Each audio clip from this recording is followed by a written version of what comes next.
রাসূলুল্লাহ সাল্লাল্লাহু আলাইহি ওয়াসাল্লামের এই হাদিস পড়েছি আমরা, বুখারী মুসলিমের বর্ণনা। নবী সাল্লাল্লাহু আলাইহি ওয়াসাল্লাম সাহাবায়ে কেরামকে লক্ষ্য করে বলেছেন এটি যে বাদিরু বিল আমালি ফিতানান, তোমরা দ্রুত নেক আমলে অগ্রসর হও, দিনের কাজে তোমরা অগ্রসর হও। কেন দ্রুত? বলে যে ফিতানান কা কিতাইল লাইলিল মুজলিম, ওই অন্ধকারাচ্ছন্ন দিন আসার আগেই, ওই ফিতনা, ভয়াবহ ফিতনার দিন আসার আগেই তোমরা নিজেরা দিনের কাজে অগ্রসর হও। যেই ফিতনার অবস্থা হবে এমন, ইউসবিহুর রাজুলু মুমিনা, একজন মানুষ সে সকালে মুমিন, সকালবেলা তার ঈমান আছে, একজন মুসলিম সে, ওয়ায়ুমসি কাফেরা, কিন্তু সন্ধ্যায় সে কাফের হয়ে যাবে, ঈমান থেকে সে বের হয়ে যাবে। ওয়ায়ুমসি মুমিনা, আবার কখনো এমন হবে যে সন্ধ্যায় সে মুমিন মুসলমান, তার ভেতরে ঈমান আছে। ওয়ায়ুসবিহু কাফেরা, কিন্তু সকাল হতে হতে এই মানুষটি সেই ঈমান থেকে বের হয়ে গিয়েছে, সে কাফের হয়ে গেছে। নবীজি এরপরে বলেন ইয়াবিউ দীনাহু বিআরাদিন মিনাদ দুনিয়া, ঈমানের অবস্থা, ঈমানের মূল্যবোধ এত হালকা হয়ে যাবে, এত তুচ্ছ হয়ে যাবে যে মানুষ দুনিয়ার সাধারণ সামান্য বিষয়ের মোকাবেলা বিনিময়ে নিজের ঈমানকে বিক্রি করে নেবে। বুখারী মুসলিম সহ অসংখ্য সহিহ হাদিস রাসূল সাল্লাল্লাহু আলাইহি ওয়াসাল্লামের বর্ণনা। আমরা এই হাদিসকে সামনে রেখে কয়েকটি কথা বলি।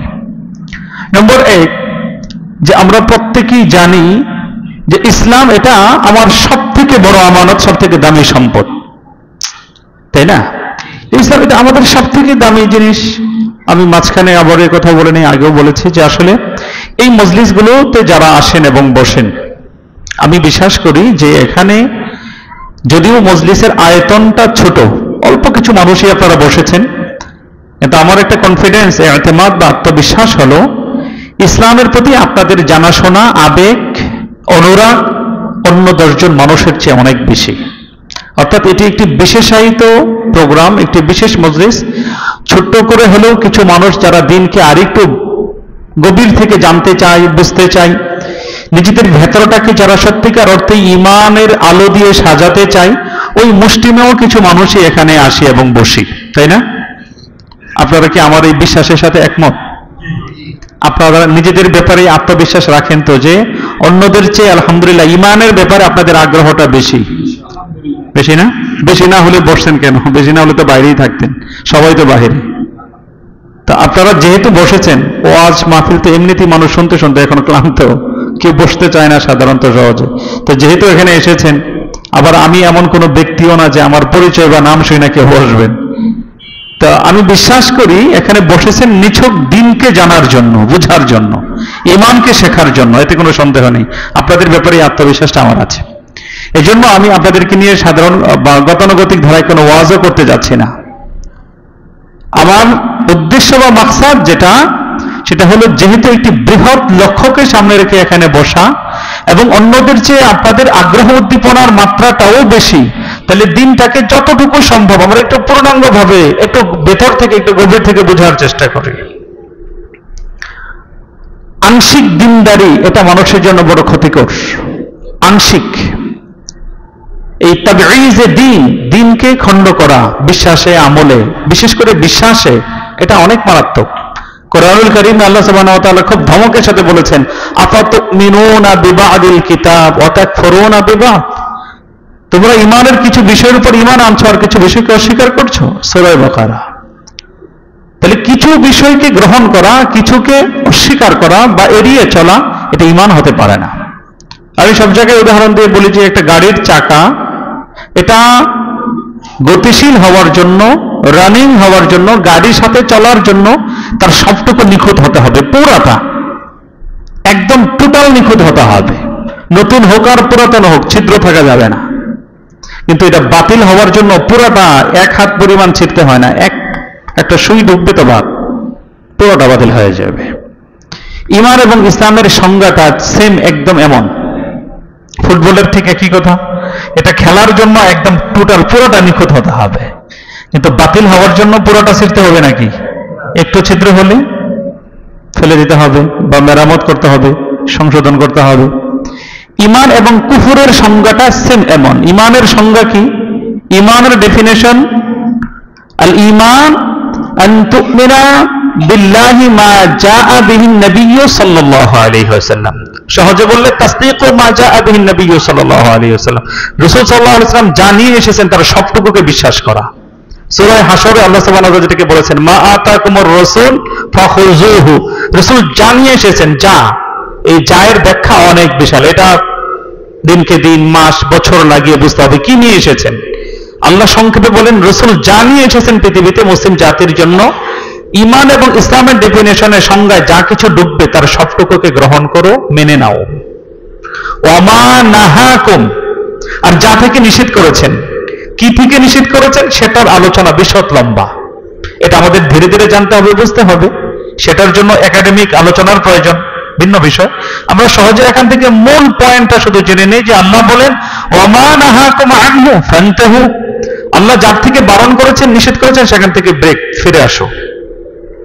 তাহলে ঈমানের মূল সংজ্ঞাটা হলো রাসূল আমাদের জন্য যা কিছু নিয়ে এসেছেন এবং গ্রহণ করতে বলেছেন তার সবটুকুকে আমরা গ্রহণ করতে হবে, যদি আমরা মুসলিম হই এবং নিজেদেরকে মুসলিম বলে মনে করি। যদি আমি বিশ্বাস করি না আমার আসলে ঈমানটার প্রয়োজন, আমার ইসলামটা আসলে আমার লাগবে আমার মুক্তির জন্য, আমার সুন্দর সৌহার্দ্যময় একটা জীবনের জন্য, আমি যদি মনে করি যে ঈমানের আমার প্রয়োজন, তাহলে সেই পূর্ণাঙ্গ ঈমানটুকু আমার লাগবে। বিপরীতে কুফর কি? কুফর যেটা ঈমানের বিপরীত, দিনের বিপরীতে যেমন রাত, সকালের বিপরীতে যেমন বিকাল, ধনীর বিপরীতে যেমন দরিদ্র, ঈমানের বিপরীতটার নাম কি ভাই? কুফর।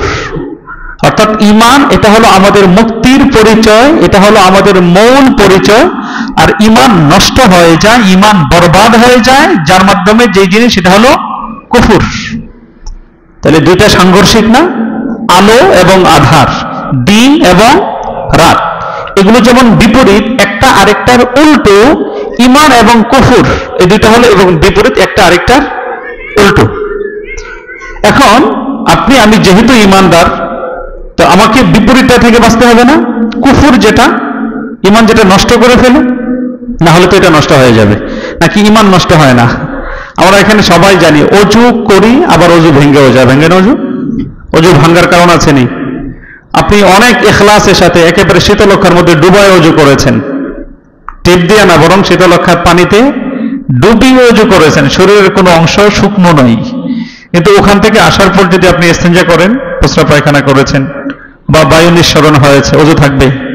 অজু ভেঙে যাবে না? আমি এখানে বসে আপনাকে বয়ান করতেছি, আমি এখানে আমাকে হুজুর বা আলেম মনে করে বসাইছেন।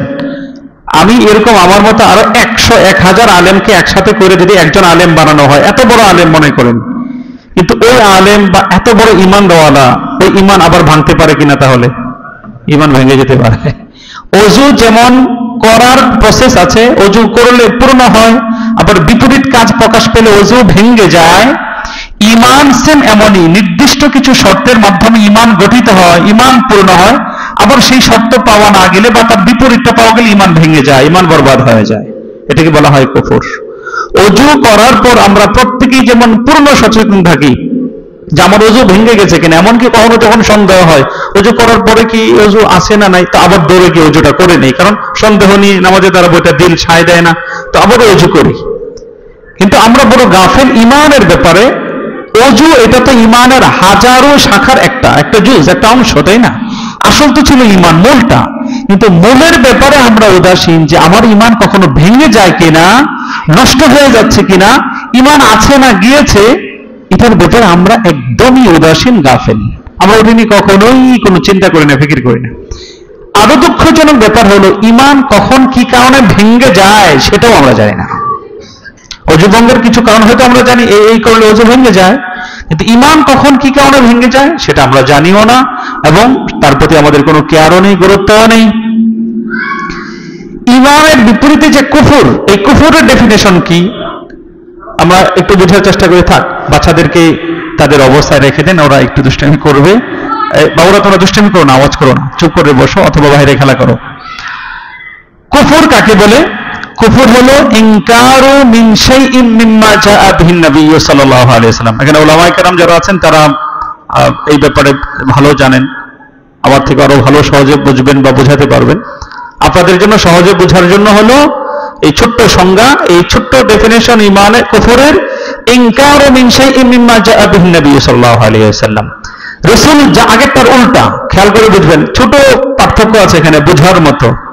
যেগুলো একাডেমিক সাবজেক্ট আলোচনা, এগুলো ভালো করে বুঝতে হবে, ওয়াজের মতো করে বুঝলে হবে না। রাসূল জানিয়ে এসেছেন তার কোন একটাকে অস্বীকার করা, ওখানে হলো মা জাআ বিহি, জানিয়ে এসেছেন তার সবটাকে বিশ্বাস করা, জানিয়ে এসেছেন তার সবটুকুকে গ্রহণ করা, যা করতে নিষেধ করেছেন তার সবটুকু থেকে বেঁচে থাকা। আর কুফরের সংজ্ঞা হলো উল্টো, রাসূল যা নিয়ে এসেছেন তার যে কোনো একটাকে অস্বীকার করা। পার্থক্য হয়েছে কিনা? কতটুকু পার্থক্য হয়েছে? একটু না বিশাল? আর বিশাল, এটার পার্থক্য মানে তুলনা করা যাবে না। ইমান হিসেবে সাব্যস্ত হওয়ার জন্য রাসূল জানিয়ে আসলেন তার সবটুকুকে পাই পাই করে গ্রহণ করতে হবে। আপনারা ভয় পেয়েন না যে হুজুর তাহলে তো সর্বনাশ, আমরা তো কত কিছুই করি না। বিশ্বাস আর আমল দুইটা আবার পার্থক্য আছে, আলোচনার সময় নেই এখন। ইমানটাকে আপনি আগে গ্রহণ করতে হবে, পালনের ক্ষেত্রে ব্যবধান হবে, এক একজন এক এক কোয়ালিটির হবে। কেউ ইমান ইসলাম বেশি পূর্ণ পালন করতে পারতেছে, কারোর মধ্যে দুর্বলতা আছে। এই ইসলাম আদায় করতে গিয়ে, পালন করতে গিয়ে কম বেশি হয়ে যাবে, কিন্তু গ্রহণ করতে হবে পুরাটা। বিশ্বাসে হৃদয়ে স্থান দিতে হবে ইমান ইসলামের সবটুকুকে। কোন একটুর ব্যাপারে যদি আপত্তি থাকে, আপনি অস্বীকার করছেন না, শুধু আপত্তি সংশয় আছে, শেষ। মিন শাইইন মিম্মা জাআ বিহি নবী সাল্লাল্লাহু আলাইহি ওয়াসাল্লাম, রাসূল জানিয়ে আসেন তার কোন একটার ব্যাপারে যদি আপত্তি থাকে। খেয়াল করে শুনবো। এখন ঈমান এবং কুফরের মধ্যে যে সূক্ষ্ম এক পার্থক্য এখানে হয়ে আছে, আমরা আমাদের নিজেদের ঈমান এবং কুফরকে এই দুই মাপকাঠিতে সবসময় নিরূপণ করা চাই, মাপা চাই সব সময়। আমরা দেখেন, আপনি মনে করেন এই প্রতিদিন এরকম দিনই মাহফিল শুনতেছেন, মাহফিল করছেন, আয়োজন করছেন, কথার কথা, অথবা আমি মনে করেন দৈনিক আপনাদেরকে বয়ান করতেছি, কিন্তু ইসলামের যে কোনো একটা ব্যাপারে আমার দিলের মধ্যে এটা যে মানে আল্লাহর এক বিধান, এটা যে আল্লাহ করতে বলেছেন, এটা দিলের মধ্যে প্রভাব ফেলে না। মানে মনে হয় এটা ছাড়লে বা এটা হলে কি হয়েছে, এটা আল্লাহ তাআলা বা এটা নিষেধ করছে কেন আল্লাহ তাআলা, এটা নিষেধ, সব কি নিষেধ করতে হয় নাকি? বুঝুন ভালো করে, দেখেন সংকট যে কত গভীরে চলে গিয়েছে, মুসলমানদের সমস্যা যে কত মারাত্মক লেভেলে পৌঁছে গিয়েছে। তো আমরা মনে করেন যে কোনো একটা জায়গা মনে করলাম, সব আপনি মনে করেন তাহাজ্জুদ পড়তেছেন, প্রতিদিন শেষ রাতে উঠে আল্লাহর কাছে কান্নাকাটি করছেন, দোয়া ইস্তেগফারের মধ্যে সারাক্ষণ লেগে আছেন, কিন্তু কথার কথা আপনি মামির সাথে বা চাচির সাথে পর্দা করতে হয়, আপনাকে হঠাৎ করে আজম ভাই বললো যে ভাই চাচির সাথে তো আসলে পর্দা করতে হয়, আপনি তো চাচির সাথে সাক্ষাৎ করেন, এটা আসলে পর্দা করে চলা চাই, এটা তো ইসলামের বিধান। আপনি বলেন বলুন নিয়ে বেশি বুঝে নিয়ে সব জায়গায় নিয়ে খালি ইসলাম নিয়ে চলে, সব কথা মেনে পারা যাবো নাকি? ভাবির সাথে ভাইয়ের পর্দা করতে হয়, তো এটা আপনাকে একজনে বললো যে ভাই ভাবির সাথে তো আসলে পর্দা করা আছে, তো আপনি বললেন মিয়া সব জায়গায় নিয়ে ইসলাম নিয়ে চলে, সব কি মাইনে পারা যাবো নাকি? আপনি একটা অনুষ্ঠান করছেন, কথার কথা একটা বিয়ের একটা অনুষ্ঠান, তো সেখানে বক্স বাজতেছে বা হই হুল্লোড় চলছে, তো এখানে দুই চারজন ভাই এসে বললো ভাই আমরা তো মুসলমান, এই শোনেন এই বাচ্চাদেরকে আমরা পেরেশান হয়েন না, থাক আমরা, কারণ হলো ওদেরকে 100% থামাতে পারবো না, সুতরাং ওদেরকে নিয়ে আমরা যদি ব্যস্ত হয়ে যাই তো মনোযোগ বারবার নষ্ট হবে, ওদেরকে প্রয়োজনে বাইরে খেলায় লাগিয়ে দরজাটা একটু নক করে দেন, ওরা একটু খেলা করুক বাইরে, শেষে দাওয়াত দিন ওদেরকে। তো এই কথা যখন আপনাকে বলা হলো যে ভাই আমরা তো মুসলমান, আসলে এইভাবে তো আমাদের জন্য এটা আসলে বিয়ে শাদী করা ঠিক না, তো আপনি উত্তরে বললেন যে আরে মিয়া আমি কি মুসলমান না? তাহলে তুমি একলাই মুসলমান দুনিয়াতে, আমি মুসলমান না? আমি কি কম বুঝি নাকি? বাচ্চারা একদিন একটু আনন্দ করবে, মেয়ে সব জায়গায় খালি ইসলাম ইসলাম করবে, আপনি এটা বললেন। তো এটা বলছেন একটা আবেগ থেকে, একটা জায়গা থেকে, ঠিক আছে। আপনি যারা আপনার বাসায় দাওয়াত নিয়ে আসছিল তারা একটা ধমক দিয়ে পাঠাই দিলেন, চলে আসলো, কোন একজন ইমাম সাহেব গেলেন বা ইসলামের দাওয়াত নিয়ে একজন মুসল্লি গেলেন, এই যে কথাটা আপনি বললেন, ধমকটা কাকে দিলেন? ইমাম সাহেবকে? আজম ভাইকে? কারে ধমক দিয়েছেন? ডাইরেক্ট সরাসরি রাসূলুল্লাহ সাল্লাল্লাহু আলাইহি ওয়াসাল্লাম যা নিষেধ করেছিলেন ওই নববী বার্তাটা, মেসেজটা, মানে সরাসরি নবীর মেসেজটা আপনার কাছে পৌঁছানো হয়েছিল, আপনি টোটাল এনকার করলেন, প্রত্যাখ্যান করলেন ধর্মে। এর মানে আপনি রাসূল সাল্লাল্লাহু আলাইহি ওয়াসাল্লামের সব মানেন, আপনি নামাজ, রোজা, হজ, যাকাত সব আদায় করতেছেন, মসজিদ মাদ্রাসায় লক্ষ লক্ষ কোটি কোটি টাকা আপনি ডোনেশন করতেছেন, কিন্তু এই জায়গাটিতে রাসূলের নির্দেশ এটা ছিল যে এটা এভাবে না, বিয়েটা, মুসলমানদের বিয়েটা এইভাবে না। আপনাকে যখন কথাটা শোনানো হলো, আপনি সেটার প্রতি কেয়ার করবেন তো দূরের কথা, মানবেন তো পরের কথা, আপনি এটাকে প্রত্যাখ্যানই করে দিলেন টোটাল ধমকের সাথে। আপনি বললেন ধরুন সব জায়গায় কি ইসলাম নিয়ে চলে যায়নি। এই যে ইসলামকে উপেক্ষা করা, ইসলামকে প্রত্যাখ্যান করা, অ্যাভয়েড করা, এটা কুফর, সাংঘাতিক ব্যাপার, এটা সাধারণ কোনো বিষয় না। রাসূল সাল্লাল্লাহু আলাইহি ওয়াসাল্লামের আনিত দ্বীনের কত অংশের সাথে যে আমরা এই ধরনের হক্কারিতা আচরণ করছি। আমরা মাঝে মধ্যে পত্রিকায় দেখি যে কোন এক জায়গায় মনে করেন পঞ্চায়েত কমিটি মিলে একটা সামাজিক সিস্টেম চালু হয়েছে যে আমাদের এই গ্রামে কোনো বক্স বাজবে না, কত একটা সিস্টেম সামাজিকভাবে তৈরি হয়েছে। তো পত্রিকায় বা মিডিয়ায় দেখবেন নিউজ হয়ে গেছে, অমুক গ্রামে তালেবানি রাষ্ট্র কায়েম হয়ে গেছে। এই গত 2 বছর আগের কথা, আমাদের বন্দর কলাগাছি এক ইউনিয়নে শুনলাম স্থানীয় এক মেম্বার বা কাউন্সিলরের তত্ত্বাবধানে নিয়ম করেছে ওনারা যে ওনাদের বিয়ে শাদীতে ওই গ্রামে কেউ কোনো বক্স বাজাতে পারবে না। ডিবিসি নিউজ সহ বাংলাদেশে একাধিক চ্যানেলে লাগাতার 2-3 দিন পর্যন্ত টেনে নিউজ করেছে, জাতীয় গণমাধ্যমে সংবাদ ছেপেছে যে অমুক জায়গায় কাউন্সিলরের তত্ত্বাবধানে গান বাজনাকে নিষেধ করে দেওয়া হয়েছে। এটা কি কোনো বাংলাদেশ হইল? এই কথাটা মানতে পারতেছে না কারা? মুসলমানরা নাকি হিন্দুরা? এই প্রতিবাদ হিন্দুরা করে নাই, খ্রিস্টান বৌদ্ধরা করে নাই, মুসলমানরা করেছে। উল্টো প্রতিবাদটা কারা করতেছে? মুসলমানরা। এখন বলেন যে এই যে উল্টো প্রতিবাদ করলেন, আপনি যে আলেম আপনার কাছে দাওয়াত নিয়ে আসলো, অথচ যে সকল দিনদার ভাইরা দাওয়াত নিয়ে আসলো, আপনি তো একবারও জিজ্ঞাসা করেন না, আচ্ছা ভাই তাহলে এই যে বললেন ইসলামে এটা নিষেধ, আমার এই জিনিসটা একটু বুঝায় দেন, আমি তো আসলে জানি না, বা অনেকের কাছে শুনছি গান বাজনা জায়েজ আছে, বৈধ আছে, বা কোরআন হাদিসে গান বাজনা নাকি কোথাও হারাম করা হয় নাই, এটাই আমি জানতাম, আপনি তো হারাম বলতেছেন, তাহলে আমার এই কথাটা কোরআন হাদিস থেকে একটু বুঝায় দেন। বুঝাই দিলে যদি সত্যি এটা আল্লাহ নিষেধ করে থাকে, সত্যি আসলে যদি রাসূল নিষেধ করে থাকে, তাহলে আমি এটা আর শুনবো না বা আমি এটা করব না। এটা ছিল একেবারে দুর্বল থেকে দুর্বল একজন মুসলমানের কথা। সচেতন মুসলমানের কাজ তো হলে তিনি নিজে থেকে এটা জানবেন এবং করবেন না, কিন্তু আপনার জানার সুযোগ হয় নাই, আধুনিক জীবন ব্যবস্থায় ভেসে গিয়ে আপনি সব এলোমেলো তো চলে গেলেন। কিন্তু সর্বশেষ আপনার কাছে যখন বার্তাটা চলে আসলো, একজন সচেতন মুসলমান আপনার কাছে যখন আপনার দরজা পর্যন্ত ইসলামের দাওয়াত নিয়ে পৌঁছে গেল, আপনি তখনও পর্যন্ত একটু কেয়ার করলেন না।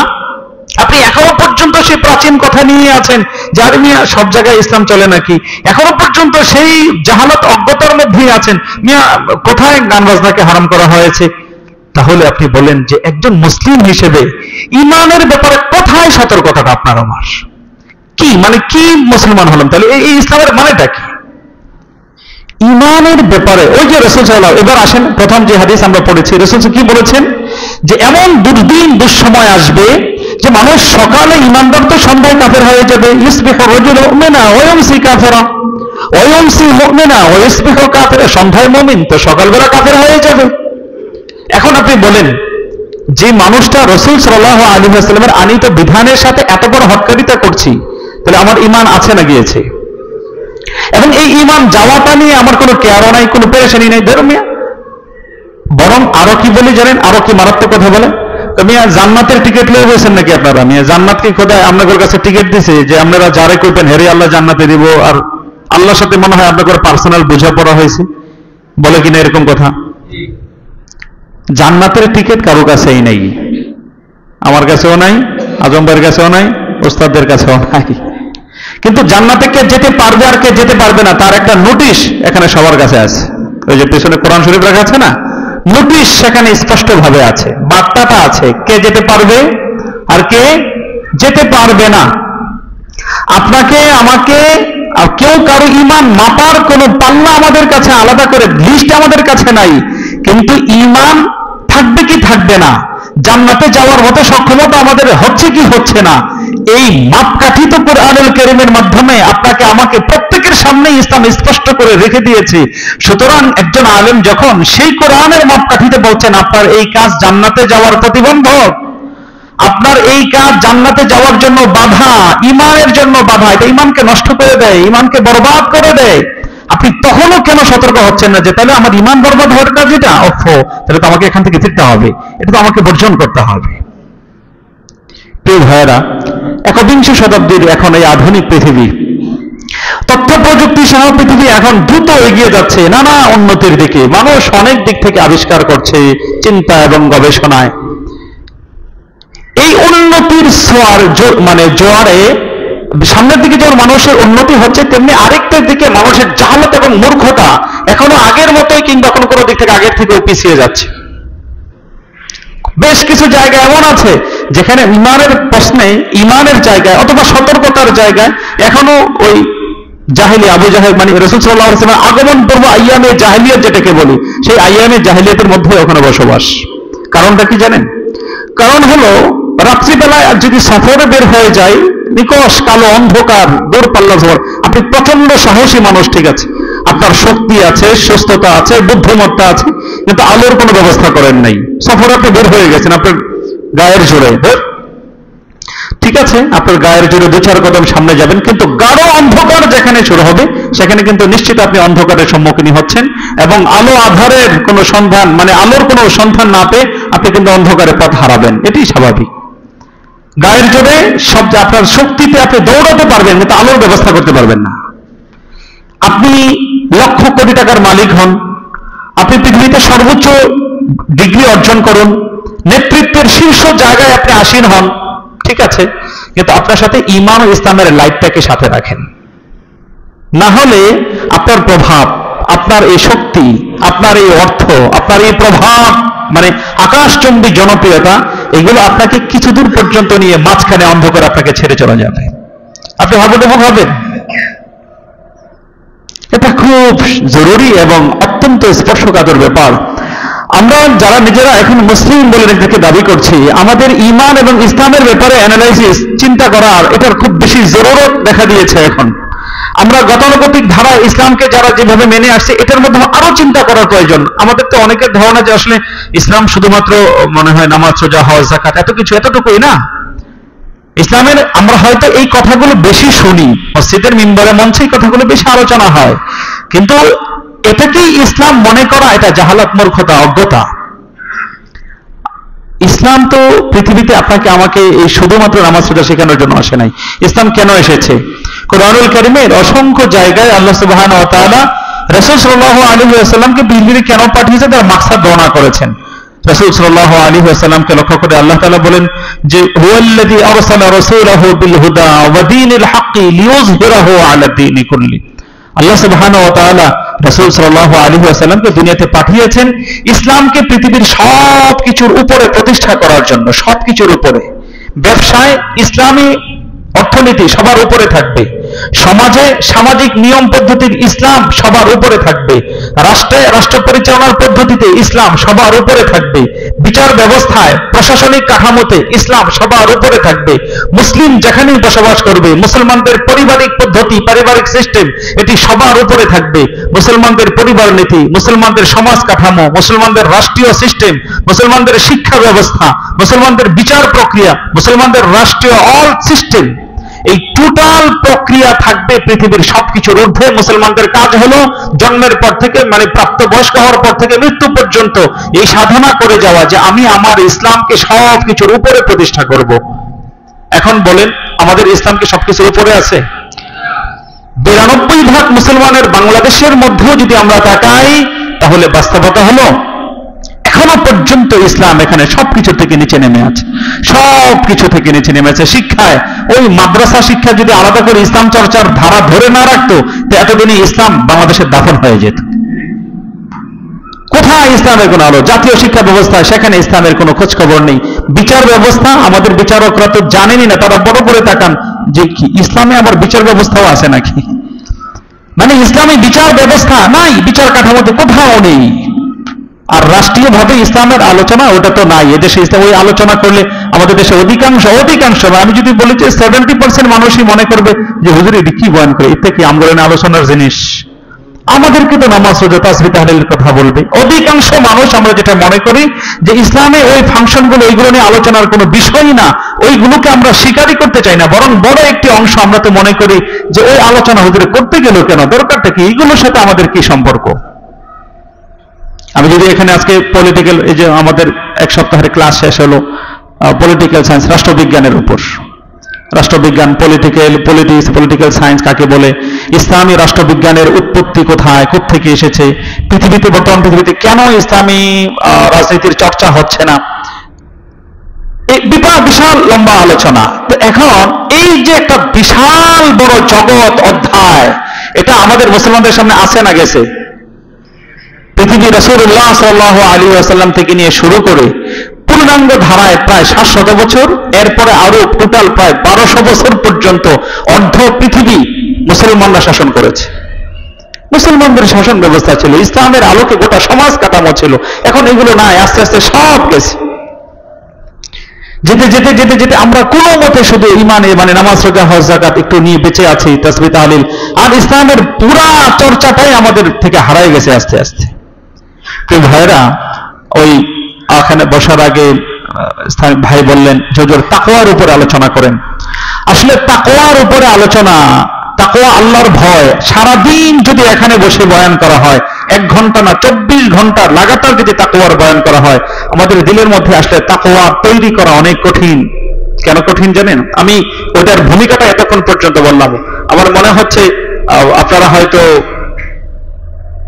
মানে বয়ান শুনে যেটা মজা পাওয়া হয় সেই মজাটা পাচ্ছেন না। কেন মজা পাচ্ছেন না? কারণ আমি শুরুতেই বলেছি, আসলে আলোচনার বা ইসলামকে বুঝার যে প্রক্রিয়া ধারা, আমরা সেইভাবে একটু কম শুনি। আমাদের কথা হলো নগদ কিছু তাসবিহ ফজিলত করে দেন, কি পড়লে 1000 নেকি কন, কোনটা পড়লে সোজা জান্নাতে যেতে পারবো ওইটা কন। ভেতর থেকে আমরা জানতে চাই না। এই যে তাকওয়ার কথা বললেন, অত্যন্ত দামি কথা। দামি কথা মানে কি? ইন্না আক্রামাকুম ইনদাল্লাহি আতকাকুম। তাকওয়া এটাই হলো আল্লাহর কাছে বান্দাকে দামি করা সবথেকে বড় জিনিস।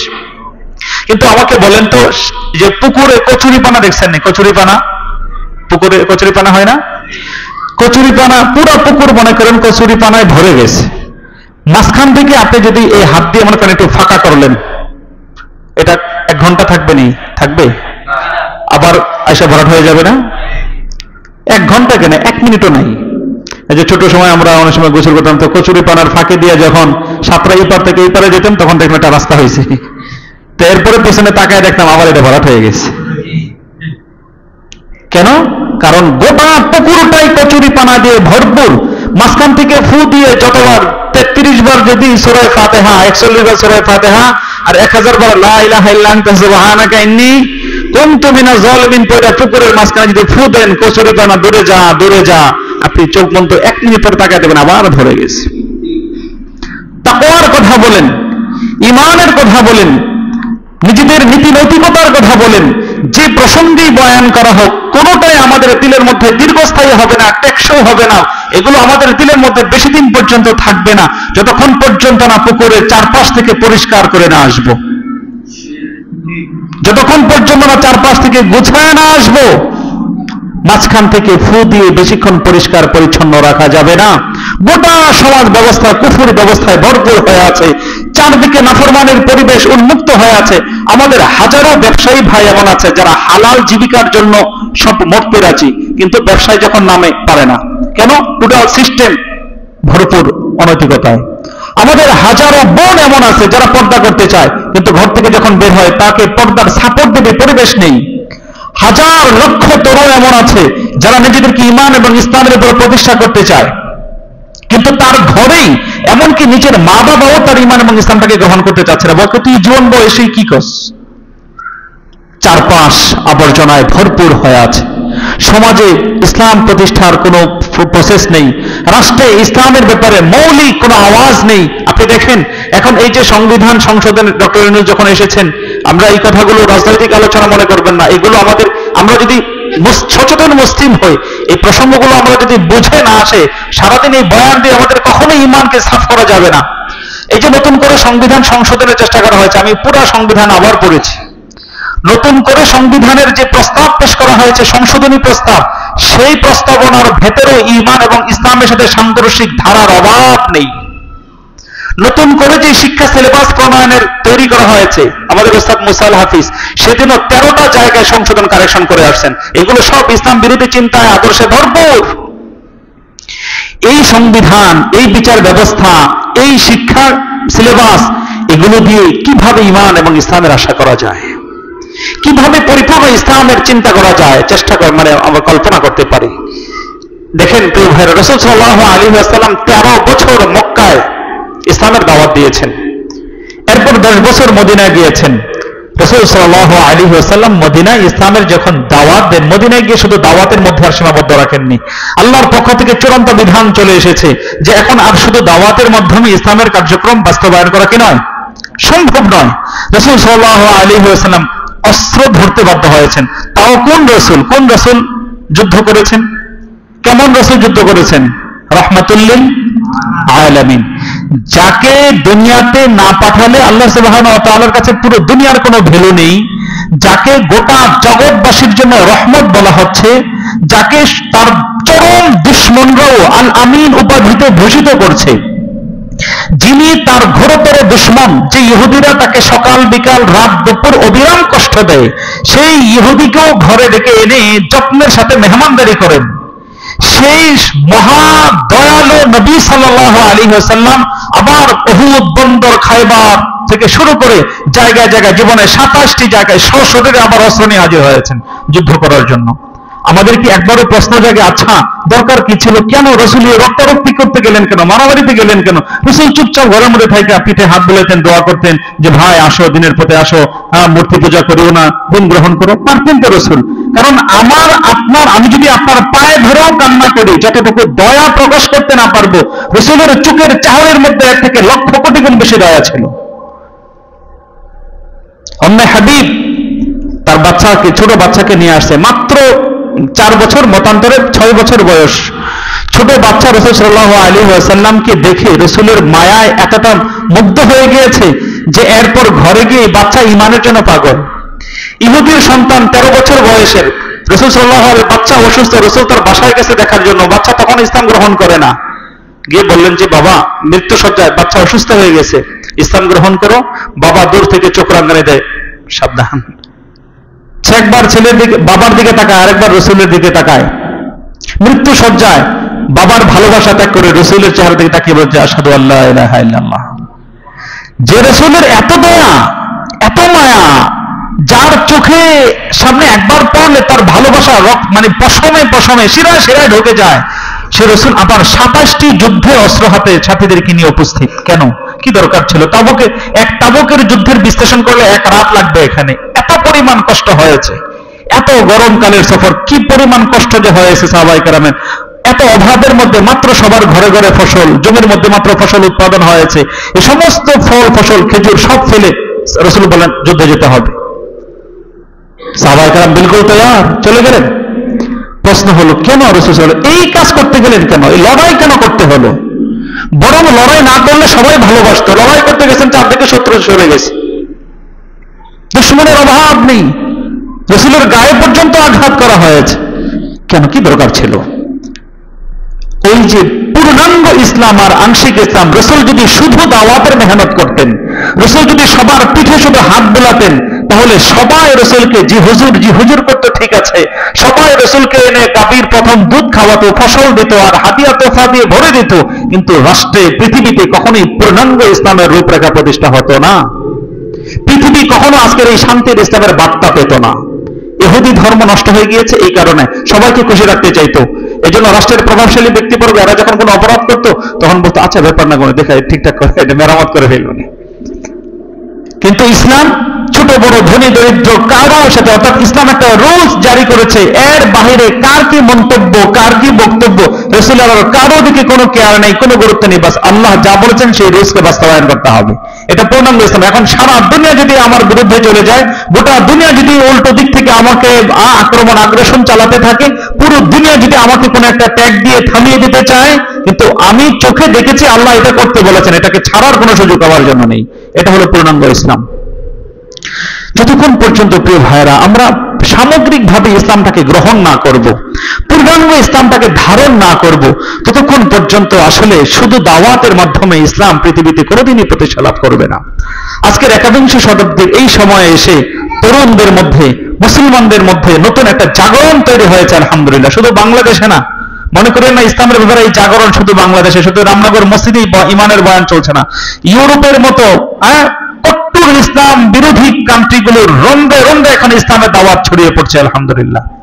এই যে ইসলামের এখন নতুন একটা জাগরণ তৈরি হয়েছে, আমাদের জন্য উচিত এই সময়টিতে এসে নিজেদেরকে গোছানো, তৈরি করা যে আচ্ছা একজন মুসলিম হিসেবে আমি কি চ্যালেঞ্জটা নিচ্ছি।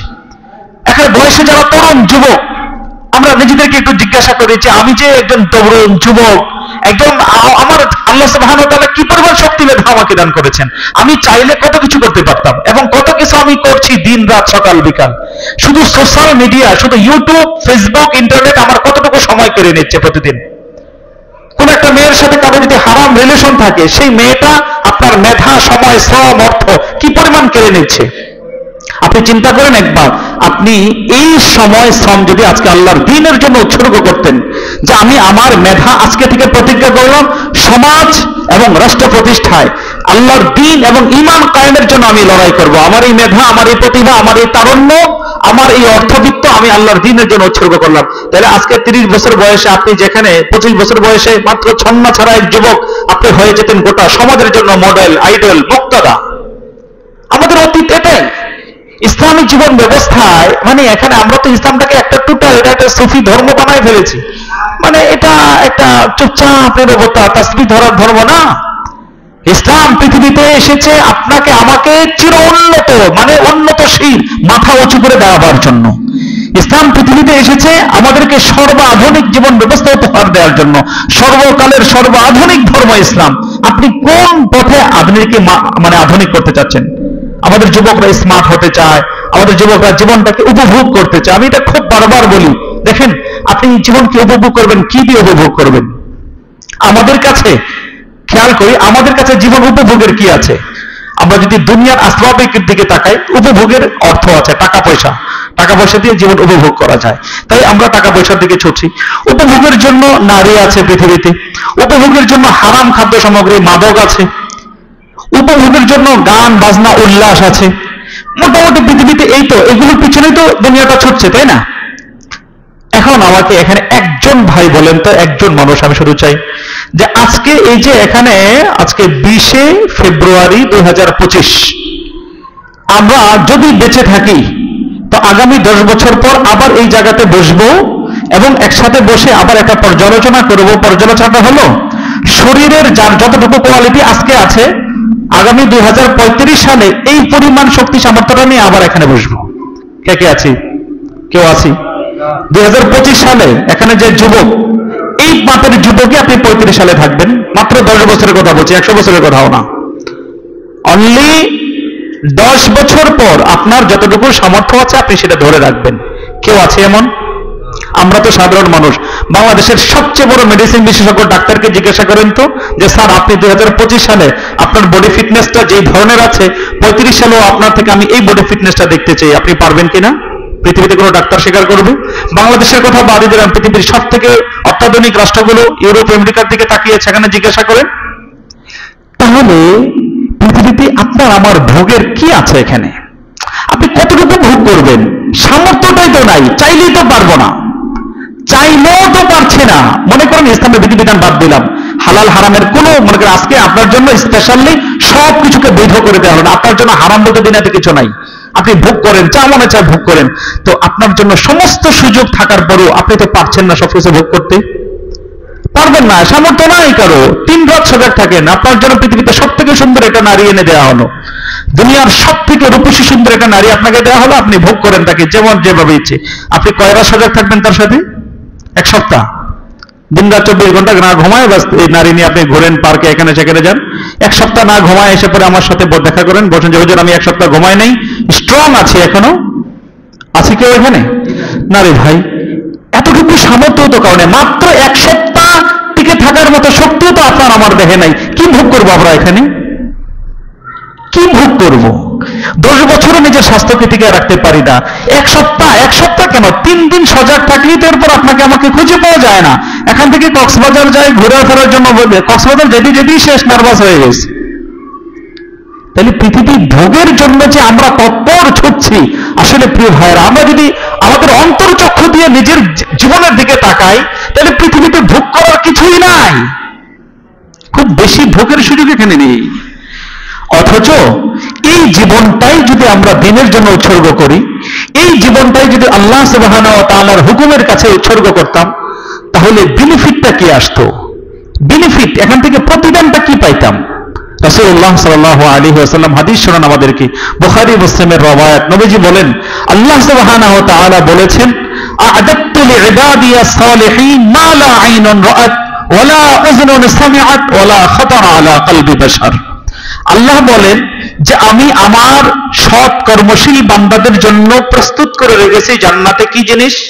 মা লা আইনুন রাআত, পৃথিবীর কোন চোখ যা কোনোদিন দেখে নাই। এখন কত সাল? 2025 সাল। আজকের পৃথিবীতে যতটুকু উন্নতি আছে, 1925 সালে কি এই উন্নতিগুলো ছিল? কল্পনা করা যেত? মোবাইলে এখানে বসে আপনি আমেরিকা যোগাযোগ করেন, 1925 সালে কেটে ছিল। এখন মাইকে বসে এত শত মানুষের কাছে আওয়াজ পৌঁছে যাচ্ছে, এটা ছিল 100 বছর আগে। তাহলে এখন থেকে 100 বছর আগে পৃথিবীতে যত তথ্য প্রযুক্তির আবিষ্কার, উন্নতি, সুযোগ সুবিধা এগুলো ছিল না। এর মানে 100 বছর আগের মানুষ এখনকার উন্নতিগুলোর কল্পনাও করতে পারতো না, চোখেও দেখে নাই, তাদের কানও শোনে নাই। এবার বলেন তো, এটা যদি হয় 100 বছরের ডিফারেন্সে, তাহলে এখন 2025, 3025 সালে পৃথিবী কোথায় যাবে? এটা কি আমি এখানে বসে কল্পনা করতে পারবো? 4025 সালে, 5025 সালে পৃথিবী কোথায় চলে যাবে? দেখেন, মোবাইলে যে এখানে বসে এতদূর কথা বলি, এটা একসময় কল্পনা ছিল না, এটা কল্পনা। ঢাকা শহর এখন মতিঝিল থেকে মেট্রো ট্রেনে উঠলেই উত্তরা গিয়ে নামতে সময় লাগে 40 মিনিটের মতো। এটা এখন থেকে কয়েক বছর আগে কল্পনা। এর মধ্যে মেট্রো আমাদের মদনপুর চলে আসতেছে, ইনশাআল্লাহ দোয়া করেন। 1 ঘন্টা আপনি সারা ঢাকা এপার থেকে ওপার চলে যাবেন। তাহলে 1000 বছর পর, 500 বছর পর পৃথিবী আরো কত পরিমাণ ভোগ বিলাসিতায় উন্নতির মধ্যে যে যাবে, কল্পনাই করা যায় না। আমাদের সাথে দেলোয়ার ভাই কদিন আগে সিঙ্গাপুর গেছে এক জরুরি সফরে, তা আসার পরে বিভিন্ন হাসির মজার গল্প শোনাচ্ছে। কাতার গিয়েছে, তো কাতারের যে রাজপরিবার, এখন এই রাজপরিবারের এক সদস্য, তো ওনার বাসায় গেছে, তো বাথরুমে যাওয়া জরুরি সারবে, তো এক রুমে ঢোকাই দিছে যে এখানে টয়লেট, হাম্মাম। এখন বেচারা ভিতরে কতক্ষণ পায়চারি করে চলে আসছে। আসার পরে ওনার আরেক সাথে আনিস ভাই ওনাকে কানে কানে বলতে থাকে, ভাই জরুরত তো সারতে পারি নাই। কেন? ভিতরে তো কিচ্ছু নাই, এটার ভিতরে বাথরুম খালি একটা রুম, কেমনে জোর? আমার তো প্রচন্ড। তো উনি আবার মালিককে জিজ্ঞেস করলেন, বাসার কর্মকর্তা যারা, যে ওটার সিস্টেম কি আসলে? তো ওরা হাসতেছে। ভিতরে যাওয়ার পরে একের পর এক সুইচ আছে এখানে, তো ঠিক আছে এখানে সুইচ দেন। সুইচ দেওয়ার পরে কমোড বের হয়ে আসলো, সুইচ দিয়েছে, পানির টেপ বের হয়ে আসলো, সুইচ দিয়েছে, পানি স্প্রে করার পাইপ বের হয়ে আসলো। মানে টোটাল ইলেকট্রনিক সিস্টেম, কোনোটাই দৃশ্যমান না, দেখা যায় না। ভিতরে দিবে, সুইচ দিবে, বাস। এরপরে ওই যে মেম্বার এটা ভিতরে চাপায় রাখছে না, ড্রয়ার সিস্টেম, পুরো সিস্টেমটা ক্লোজ, মানে বের হয়ে আসবে একদম ক্লিয়ার একটা রুম। তো এই যে উন্নতির একটা জায়গা, এটা তো আমরা এখন বাংলাদেশে বসেও কল্পনা করতে পারি না। এটা 1000 বছর পর কোথায় কোথায় যাবে। তাহলে এইভাবে পৃথিবীতে আরো কত উন্নতি হচ্ছে, পৃথিবীতে ভোগ বিলাসিতার কত কিছু বের হয়ে আসবে। এখন কত হোটেল, রেস্টুরেন্ট, ভোজন বিলাস, এই সেই নবাবী চাইনিজ, এগুলো তো 20 বছর আগেও ছিল না কোথাও। কত শত রকমের আইটেমের খাবার, এখন কত রকমের খাবার বাজারে চলে আসছে। চিন্তা করেন, এই যে পৃথিবীতে ভোগ বিলাসিতার যত হাজার হাজার উপকরণ বের হচ্ছে, এটা পৃথিবী যতকাল পর্যন্ত থাকবে ততদিন পর্যন্ত এই উন্নতি চলতেই থাকবে, চলতেই থাকবে। ততদিন পর্যন্ত প্রযুক্তির আবিষ্কার হতেই থাকবে, হতেই থাকবে। হাজার লক্ষ রকমের খাবার পৃথিবীতে আবিষ্কার হবে, মানুষের রূপচর্চার হাজারো উপকরণ পৃথিবীতে সৃষ্টি হবে, জীবন জীবিকার লক্ষ উপাদান পৃথিবীতে সৃষ্টি হবে। ঘন্টায় না, কখনো এমন মুহূর্তও আসতে পারে মিনিটেই ঢাকা শহর গড়ে আসবেন। আল্লাহ সুবহানাহু ওয়া তাআলা বলেন যে, ও দুনিয়ার মানুষ, সারা দুনিয়ায় যত প্রযুক্তির আবিষ্কার হয়েছে, পৃথিবীতে ভোগ আর বিলাসিতার যত সুযোগ তৈরি হয়েছে, শোনো, এই কিয়ামত পর্যন্ত আবিষ্কার হতে থাকবে, হতে থাকবে আর হতেই থাকবে। এই সব কিছু দেখো, তারপরে শোনো, জান্নাতে আমি তোমাদের জন্য যা প্রস্তুত করে রেখেছি তা কিয়ামত পর্যন্ত আবিষ্কার হওয়ার পরেও পৃথিবীর কোনো মানুষ তা দেখে নাই, পৃথিবীর কোনো কান তা শোনে নাই। এরপর মানুষ বসে বসে কল্পনা করতে থাকুক যে সব উন্নতি শেষ, আরো কিছু ভাবি আর কল্পনা করি। কল্পনা করতে করতে করতে করতে শেষ প্রান্তে তুমি পৌঁছে যাবে, তোমার কল্পনার একটা লিমিট, একটা জায়গায় গিয়ে থেমে যাবে। কিন্তু তারপরেও জান্নাতে আমি তোমার জন্য যা সাজিয়ে রেখেছি, তোমার কল্পনাও এখানে পৌঁছবে না। কি দিয়ে দুনিয়ার সাথে আখিরাতে তুলনা হতে পারে? কি দিয়ে মেলাবো? কোনটা দিয়ে মেলাবো? প্রিয় ভাইরা, আমাদের যুবক তরুণ ভাইদের কাছে এখন ভোগ বিলাসিতা, মনে করেন 5 লাখ টাকার একটা বাইক যদি থাকে, আর 1.5 লাখ টাকার একটা আইফোন যদি থাকে, তো এরপরে জীবনে আর লাগে কি? দুনিয়া হাতের মুঠে। আরে কি পাইছো ভাই? এটা কিছু না। তোমার পৃথিবী 5 লাখ টাকার বাইক আর 1.5 লাখ টাকার আইফোন না। তুমি ইসলামটাকে মূল্যায়ন করো, নিজেকে দিনের পথে প্রতিষ্ঠা করো। তো এরপর কোরআনটা খুলে দেখো না তোমার জন্য কত লক্ষ টাকার বাইক অপেক্ষা করছে। এরপর একটু চোখ বুঝে চিন্তা করে দেখো না আল্লাহ সুবহানাহু ওয়া তাআলা কোন জীবন তোমার জন্য সাজিয়ে রেখেছে, প্রস্তুত করে রেখেছে। প্রিয় ভাইরা, আমরা ইসলামটাকে আরেকটু গভীর থেকে বোঝার চেষ্টা করি। ঈমান এবং ইসলাম আমাদেরকে শুধুমাত্র জান্নাতে নেওয়ার জন্যই পৃথিবীতে আসে নাই। ইসলাম পৃথিবীতে এসেছে একটি সুন্দর জীবন গ্রহণের জন্য। মনে করেন যে ঠিক আছে, ঈমান শেষ বয়সে গিয়ে কালিমা শাহাদাত পড়ে মৃত্যুবরণ করলাম, জান্নাতে চলে গেলেন, ঠিক আছে, জান্নাতে পার পেয়ে গেছেন। কিন্তু এটা একটা বড় ব্যর্থতা আমাদের জীবনে যে দুনিয়াতে 60 বছর বাঁচলাম, ইসলামটাকে যেভাবে পালন করলে এখানে একটা শান্তির জীবন পাইতাম, এটা পাইলাম না, বুঝাতে পারি নাই। মনে করেন এই যে এখানে একটা বসার জায়গা, এই চেয়ারটা, একজন মানুষ মনে করেন এসেছে যে এটা যে এত আরাম করে এখানে বসা যায় এটা সে জানে না। এখানে 3 ঘন্টা দাঁড়ায় ছিল, সে সিস্টেমটা তার জানা নাই, দাঁড়ায় পার করে দিছে। যখন বের হওয়ার সময় হয়েছে তখন এটা তো বসার জায়গা, আরামে বসা যায় এখানে। তো এটা একটা আফসোসের বিষয় না? দুনিয়াটা 60 বছর মনে করেন বাঁচলাম, তো 60 বছর যদি ইসলামের সাথে বাঁচতাম তাহলে সেই 60 বছরের জীবনটা এত সুন্দর হতো যে আপনি ঘরে গিয়ে সুখের সন্ধান পেতেন। 60 বছরের জীবনটা এত সুন্দর হতো আপনি আপনার বাচ্চার দিকে তাকিয়ে সুখের সন্ধান পেতেন। 60 বছরের জীবনটা এত সুন্দর হতো স্ত্রীর চোখের দিকে তাকিয়ে আপনি শান্তি উপলব্ধি করতেন। 60 বছরের জীবনটা এত সুন্দর হতো আপনি আপনার মা বাবার দিকে তাকিয়ে আত্মার প্রশান্তি লাভ করতেন। 60 বছরের এই ইসলামী জীবনটা এত সুন্দর হতো, যদি ইসলাম দিয়ে সমাজ সাজাতে পারতাম তাহলে সমাজের অলিতে গলিতে ঢুকে শুধু শান্তি আর শান্তি উপলব্ধি করতাম। 60 বছরের একটা ইসলামী রাষ্ট্র যদি প্রতিষ্ঠা করতাম তাহলে কখনোই কাউন্সিলের অফিসে ঘুরতে ঘুরতে জুতা ক্ষয় করতে হতো না, কখনোই ছোট্ট একটা জন্ম নিবন্ধনের জন্য পিছনে পিছনে কারো পিছনে ঘুরতে হতো না। রাস্তায় বের হয়ে এত হাজারো হাজারো ভিক্ষুক ভাই দেন, দিয়ে যান, এগুলোর কোনো অস্তিত্ব থাকতো না। কেন? ইসলাম ভিক্ষাবৃত্তিকে অস্বীকার করেছে, ইসলাম সমস্ত দুর্নীতিকে মূলোৎপাটন করেছে, ইসলাম সামাজিক জীবনে সব রকমের বিশৃঙ্খলাকে মূলোৎপাটন করেছে। ইসলাম পারিবারিক জীবনে এক চমৎকার সৌহার্দ্যপূর্ণ ভালোবাসার আর হৃদ্যতায় ভরপুর এক পরিবার জীবন দান করেছে। ইসলাম এমন এক চমৎকার জীবন দান করেছে, শত্রুর দিকে তাকিয়েও নিজের মধ্যে স্বস্তি লাভ হয় যদি সেটা ইসলামের সাথে মিলিত থাকে। তাহলে আপনি কালিমায় পড়ে জান্নাতে চলে গেলাম, ঠিক আছে, আখিরাত সফল, কিন্তু দুনিয়াটা তো হেরে গেলাম, এখানে লস হলো। 60 বছরের একটা জিন্দেগি কিন্তু ইসলামের সন্ধানটা পাইলাম না, পরিবার নিয়ে এত কষ্ট, সন্তানকে দিন শিখাইলাম না, স্ত্রীর মধ্যে দিন নাই, ঘরের মধ্যে অশান্তি আর অশান্তি, পেরেশানি আর পেরেশানি, সন্তানের দিকে তাকালে আত্মহত্যা করতে মনে চায়, দুনিয়াতে বাঁচার কোনো ইচ্ছে হয় না, সব জায়গায় অস্থিরতা পেরেশানি। 50 টাকার একটা সরকারি কাজ করার জন্য 2000 টাকা ঘুষ দিয়েও সেটা আদায় করা যায় না। ঘর থেকে রাষ্ট্র, রাষ্ট্র থেকে রান্নাঘর, সব জায়গায় শুধু অশান্তি আর অশান্তি, পেরেশানি আর পেরেশানি। আরে কালিমা পড়ে জান্নাতে যাবেন, ঠিক আছে, দুনিয়াটা মেরামত করা দরকার ছিল না একটু? এত অশান্তি এত পেরেশানির মধ্যে যে জীবন কাটাচ্ছি, একটু কি দিল চায় না, মনে চায় না যে আজকে এটা একটু মেরামত করি? এখানে শান্তি কিভাবে একটু পাওয়া যায়? আল্লাহর কসম করে বলছি, ইসলাম আপনার আমার জন্য শুধু জান্নাতের সুখের সন্ধান দেওয়ার জন্য আসে নাই, শুধু জান্নাতের বার্তা পৌঁছাবার জন্য পৃথিবীতে ইসলাম আসে নাই, এই 60 বছরের জীবনটাকেও সুন্দর করার জন্য এসেছিল। এই 60 বছরের জীবনটাকে সুখের করার জন্য এসেছিল, শান্তিময় একটা জীবন উপহার দেওয়ার জন্য এসেছিল। আবার সর্বস্তরের দিনদর ভাইয়েরা, যুবক তরুণ ভাইয়েরা, আমরা যারা মনে করছি যে আরেকটু পরে গিয়ে ইসলাম পালন করবো, ভুল, নিছক ভুল ধারণা। তুমি পরে গিয়ে ইসলাম পালন করবে, তাহলে তোমার তারুণ্যের সৌন্দর্যটাকে উপলব্ধি করতে পারলা না। তোমার তারুণ্যটা হারায় গিয়ে তুমি তখন ইসলাম পালন করলে আর আফসোস করে বললে, ইয়া লাইতানি কুনতু শাবাবা লাইতা শাবাবা ইয়াউদু, আরে আবার যদি তারুণ্যটা ফিরে আসতো। এটা বলবো, বৃদ্ধকালে বলবে, কোনো সন্দেহ নেই।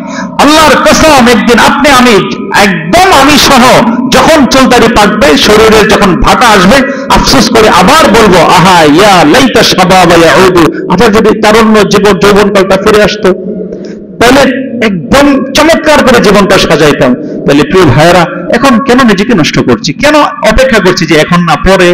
আরে কিসের পরে? জান্নাতে যাওয়ার ইসলাম যেটা, এটা ঠিক আছে, মৃত্যুর আগে কালিমা শাহাদাত পড়লে হবে, কিন্তু আমরা যেটা বললাম, দুনিয়াতে সুখের জন্য না আমার ইসলামের প্রয়োজন, এখানে না সুন্দর জীবনের জন্য ইসলামের প্রয়োজন, চমৎকার সাফল্যময় একটা তারুণ্যের জন্য ইসলামের প্রয়োজন। প্রিয় ভাই, তুমি এই বাইকে আর আইফোনের মধ্যে শান্তি কোথায় পাবি যদি ইসলাম ভেতরে না থাকে? গার্লফ্রেন্ড বয়ফ্রেন্ডের মধ্যে শান্তি কোথায় আসবে যদি ভেতরে ঈমান ইসলাম না থাকে? এজন্য প্রিয় ভাইয়েরা, ইসলামটাকে ইসলামের মতো করে বোঝার চেষ্টা করি। আমরা ইসলামের কাঙ্ক্ষিত শান্তি থেকে অনেক দূরে সরে আছি শুধু না বোঝার কারণে, শুধু ইসলামটাকে পরিপূর্ণভাবে ধারণ করতে না পারার কারণে। আমাদের অবস্থা ওই ফকিরের মতো, যে পুটলির মধ্যে খাবার আছে, পানি আছে, ক্ষুধায় আহাজারিতে দিন পার করতেছি, ওইটা যে খুলে খাইতে হয়, ওখানে যে স্বাদের খাবার আছে শুধু এটা জানি না। পেরেশানি আর পেরেশানি জীবনে, অস্বস্তি। যেখানে আমরা একটা কথা বলে শেষ করছি, তরুণদের জীবনটাই তো সব থেকে বেশি উচ্ছ্বাস মুখর না? মানে বাহ্যিকভাবে যেটা দেখা যায় যে আমাদের তরুণরা অনেক হ্যাপি, অনেক সুখী, তাদের জীবনে মনে হয় কোনো অশান্তি পেরেশানি নাই, তারা দিন রাত সকাল সন্ধ্যা কি শুধু ভোগ আর বিলাসিতা। কিন্তু আপনি জানেন সব থেকে বেশি আত্মহত্যা করে কারা? বৃদ্ধরা না তরুণরা? কারা? তরুণরা, যুবকরা আত্মহত্যা করছে সব থেকে বেশি। সবচেয়ে বেশি আত্মহত্যা করছে এই মধ্যবয়সী তরুণেরা। তাহলে যেই শ্রেণীটা সব থেকে সুখের, সব থেকে সমৃদ্ধ বয়স, সেই বয়সের মধ্যে আত্মহত্যার হার এত বাড়ছে কেন? সব থেকে বেশি আত্মহত্যা সেখানে হচ্ছে কেন? ওটা তো সব থেকে হেভি লাইফ ছিল। কারণ ওই লাইফে উচ্ছ্বাস আছে, ওই তারুণ্যে ভোগ এবং বিলাসিতা আছে, কিন্তু সেখানে ঈমান এবং ইসলাম নেই। ওখানে গায়ে শক্তি আছে, ওখানে পথ চলার জন্য অনেক কিছু আছে, কিন্তু আলোর ব্যবস্থা নেই। প্রিয় ভাইয়েরা, এটি সুন্দর জীবন যদি আমরা পেতে চাই না, তাহলে ইসলামের কোনো বিকল্প নেই, ইসলামের কোনো বিকল্প নেই। আপনি যে বয়সেরই হন না কেন, আপনি ভার্সিটি লাইফের স্টুডেন্ট হন, টিচার হন, বিজনেসম্যান হন, সমাজ পরিচালক হন, রাজনীতিবিদ হন, জীবনকে যদি সফল করতে চাই তো মাস্ট ইসলাম লাগবেই, তাতে কোনো সন্দেহ নেই। আল্লাহ সুবহানাহু ওয়া তাআলা ঈমান এবং ইসলামকে ইসলামের মতো করে বুঝার এবং জীবনে প্রয়োগ করার তৌফিক দান করুন। সময়ের কাছে আমরা সবাই বন্দী, নির্দিষ্ট সময়ে আমাদের সবকিছু শেষ করতে হয়। আপনাদের সাথে আমি সারা রাত গল্প করলেও শেষ হবে না। আমি যদি কখনো সুযোগ হয় আপনারা যে একদিন এক রাত নিয়ে বসবেন, আপনাদের যত প্রশ্নের উত্তর আছে সেগুলো শুনবো, পর্যালোচনা হোক সেটা 10 জনের, কোনো সমস্যা নেই।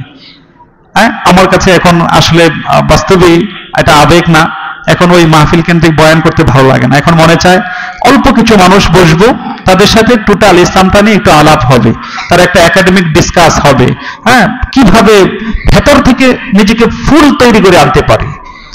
বলবো যে হুজুর এইভাবে কি সম্ভব, কতজন সারা সমাজ না, আমাদের জন্য আস্থার বাণী আছে, যুগ জমানা পাল্টে দিতে চাই না অনেকজন, এক মানুষই আনতে পারে জাতির জাগরণ।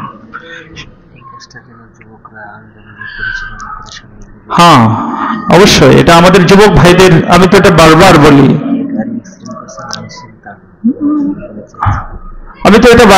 যে আমাদের এই কাজ আসলে বয়ান দেখেন, এটা আলহামদুলিল্লাহ আমি আজম ভাইদের প্রশংসা করি, শুকরিয়া জানাই, আল্লাহ তাআলা ভাইদেরকে উত্তম বিনিময় দান করুন। কিন্তু এটা একটা মানে ওই যে সমুদ্রে যখন ভেসে যায় তখন যা পাই তার মধ্যে ধরে জীবন বাঁচাইতে হয়, এটা হলো ভাইদের দিলের ব্যথা থেকে একটা কাজ করে যাচ্ছেন, কিন্তু এটা স্থায়ী না। আমি শুরুতেই বলেছি স্থায়ীর জন্য কি লাগবে? ফান্ডামেন্টাল ভিত্তি স্থাপন করতে হবে। যুবক তরুণরা হাতে হাত রেখে শপথ করতে হবে আমরা আমাদের সমাজে দিন কায়েম করব। যুবক ভাইয়েরা প্রতিজ্ঞা করতে হবে আমরা আমাদের সমাজে ইসলাম অনুযায়ী সমাজকে চালাবো। ছোট্ট এক রামনগর থেকে চাইলে গোটা বাংলাদেশ প্রতিষ্ঠা করা যায় যদি সেভাবে প্রতিজ্ঞাবদ্ধ হতে পারে।